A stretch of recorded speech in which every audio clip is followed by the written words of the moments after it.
Mind, Body and Soul में today I would love to introduce you to a very competent guest we have on set जिनका नाम है Dr. Aisha Okhele, if I'm pronouncing it right, excuse me, and consultant psychiatrist at Aga Khan Hospital, National Medical Center and Dr. Ziauddin Hospital. Welcome to the show. Thank you very much for having me over. How are you? Good? I'm good.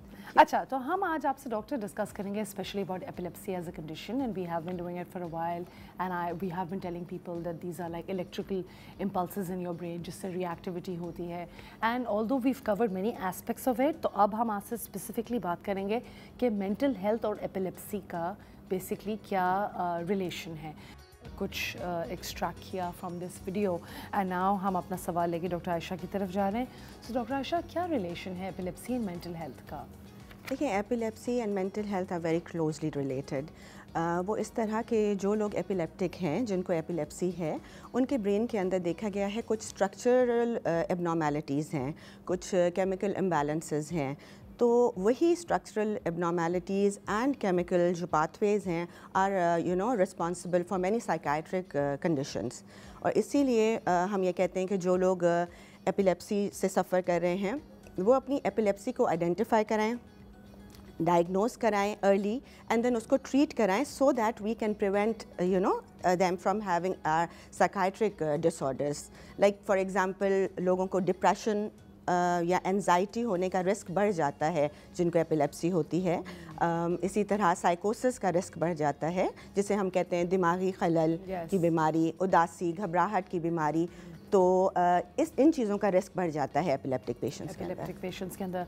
But you know doctor Ayesha, we been discussing as well how basically epilepsy is a condition that is curable as well. ये manage हो सकती है, किसी भी as में हो सकती है। तो you know speaking about this, can we talk about कि कौन से बिहेवियरल चेंजेस हैं जिनकी वजह से हमें पता चल जाता है कि yes there has been a cognitive impairment और देयर हैज़ बिन समथिंग जो साइकोसिस की तरफ जा रहा है? How can we tell? देखिए, हमें वार्निंग साइंस तो मिलते हैं। कोई भी डिसऑर्डर शुरू होने से पहले एक फ़ेज़ होता है जिसमें घर वाले, आपके friends, family, loved ones, they can notice changes in a person. For example, आप देखें कि एक इंसान जो पहले इस तरह नहीं था, उसकी पर्सनालिटी के अंदर आपको चेंजेस नज़र आना शुरू हो जाएं और आपको थोड़ा सा लगे कि ये he is not the same person और she is not the same person. कैसे? उसको एंगर इश्यूज़ आ रहे होंगे, उसके अंदर पैरानोया बहुत आने लगेगा, लोग शक शुबा करना शुरू कर देते हैं कि लोग शायद मेरे अगेंस्ट हैं, या कोई मेरे खाने में कुछ मिला के दे रहा है, या कोई मुझे स्पाई कर रहा है। People are stocking me.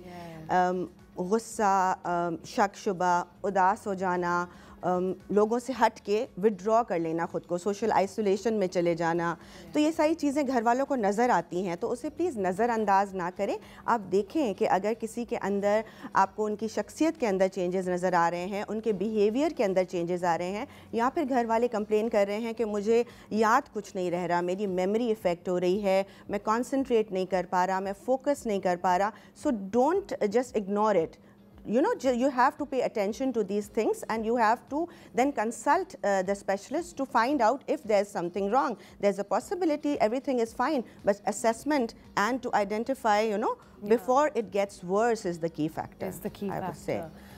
That is absolutely very well said as well. And आपको ये जो ब्रेन में किस एरिया में इफेक्ट करते हैं हमें seizures? What part of the activity? देखिए, बहुत different parts of the brain होते हैं, लाइक डिफरेंट पार्ट्स, जैसे लिम्बिक सिस्टम है, एमिगडाला है, different parts of the brain है। That would be too technical for आम लोगों के लिए।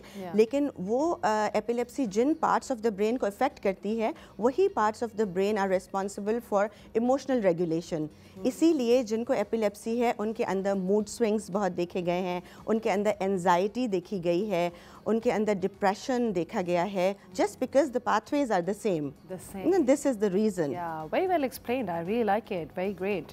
अच्छा, हमारे कौन से ट्रीटमेंट ऑप्शंस अवेलेबल हैं फॉर दिस बीमारी as well, and can antipsychotic medicines interfere with seizure control as well? हाँ, डेफिनेटली। देखें, सबसे पहले तो एक मैसेज जो मुझे ख़ास देना था आज वो ये है कि ट्रीटमेंट एपिलेप्सी का सबसे पहले होना बहुत ज़रूरी है। उसका रीज़न ये है कि ये किंडलिंग इफ़ेक्ट होता है, यानी जितनी बार दौरे पड़ेंगे उतनी बार आपका ब्रेन और ज़्यादा सेंसिटाइज होता जाएगा। मतलब वो ब्रेन आपका और at risk of further seizures होगा, और जितने ज़्यादा सीजर्स आएंगे वो हर सीजर, हर दौरा पहले दौरे से ज़्यादा सीवियर होगा, तो पहले तो आप उनको रोकें, राइट?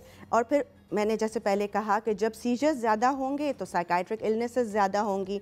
अच्छा, दूसरा ये कि जब साइकाइट्रिक इलनेसेस होती हैं जिसमें साइकोसिस is on top of the list, उसकी भी मेडिसिन्स ऐसी हैं जो सीजर थ्रेशोल्ड को लो कर देती हैं। मतलब जब हम साइकोसिस को ट्रीट कर रहे हैं तो सीजर का रिस्क बढ़ जाता है।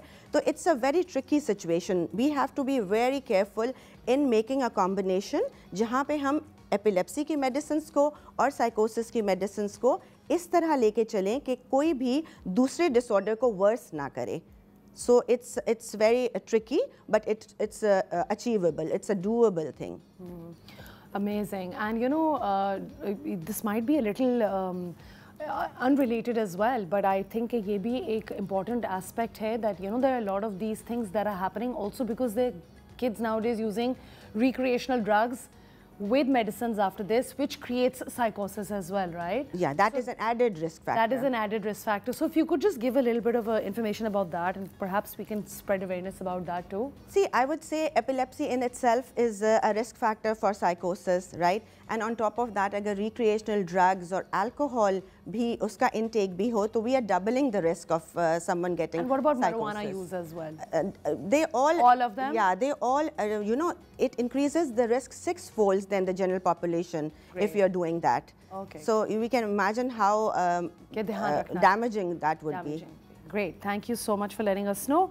अच्छा ठीक है. And what kind of cognitive problems are most common? हम लोगों को क्या feel होता है? Like memory loss or what else? Yeah, definitely. लोग कहना शुरू कर देते हैं कि हमें कुछ याद नहीं रह रहा, नई information नहीं हम retain कर पा रहे, या फिर एक दो दिन पहले की information हम बहुत भूल रहे हैं. People would come to you complaining about, you know, they are not able to focus and concentrate at work. And it becomes really difficult because, you know, their reaction time also gets slow. Yeah. Their decision making gets slow. So all these things, they affect their daily life, of course. So, and then बच्चों में वो थोड़ा differently present करते हैं, लेकिन बड़ों में जो university going, you know, adults हैं, या जो office going log hain, they are not able to meet their targets, you know, meet the deadlines because their time management gets poor. Of course.